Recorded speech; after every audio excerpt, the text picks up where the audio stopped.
attention ko po sa inyo ngayon, sana kung mag-choose kayo ng company, trabahuhin nyo. Meron po kasi kayong isang attitude na pagka nahirapan ka mambigay, lilipat ulit. Pag may nakita kayong mali sa isang kumpanya, lilipat ulit. Paano kung sinabi ko po sa inyo ngayon, start-up company ito at maraming problema? Sasali ka hindi? Hindi. Sabi ko po, pagka, ito ang sabi ang tanong ko paano kung si ma'am, sabihin ko po ngayon na ang company po natin, start-up, pero maraming problema. Sasali ka o hindi? In reality, hindi. Kasi, ito po yung point. Sanay po tayong lahat buo na. Sanay tayong mga Pilipino, hindi tayo sasali ng alanganin. Second, ano ba yun? Instant, sabi ni Sir. Ano ba? So, yes, sir?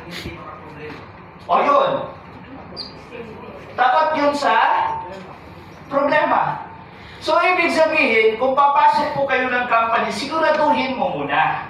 Tama hindi? Yun po yung gusto ko pong mangyari sa inyo. Now, this morning, this afternoon, hindi po magpe-present ng napakaraming kailangan po mag-decide kayo ng tama. Hindi porket magaling yung speaker, hindi porket magaling po yung presentation, magdi-decide ka na. Pero, sa mga magiging partner po natin or business po dito sa company, ito na naman po yung sasabihin ko sa inyo.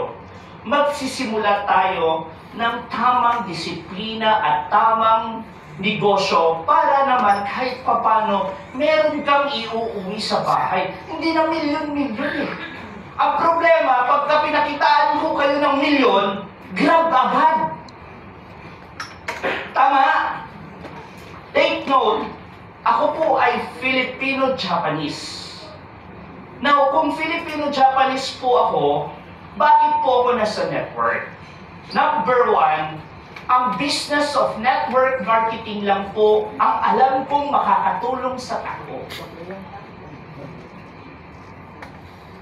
Salamat po sa palakpak, no? Yes.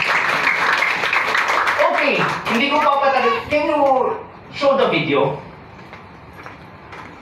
Simple lang po natin explain sa inyo. I-close ko lang po ng tama sa inyo na walang hyping, wala pong problema. Gusto ko po umuwi kayo nang hindi naman po kayo nag-iisip. Okay? So, a little bit lang po about our company. Pero ito po sasabihin ko sa inyo. Before po kami nag-start ng company, sinigurado namin may opisina kami, yung license namin, may manufacturing tayo, may kompleto po tayong product. Okay po ba yun? Yes. Na wala pong pay-ins? So, mas importante po yun. Kaysa po yung unang-una, wala siya, hindi kompleto. Pero start-up siya. Bago pa lang po yung company, pero under Japan. Kasi ang father ko po is nasa Japan. Ngayon po, Icon Japan po and Philippines is collaboration.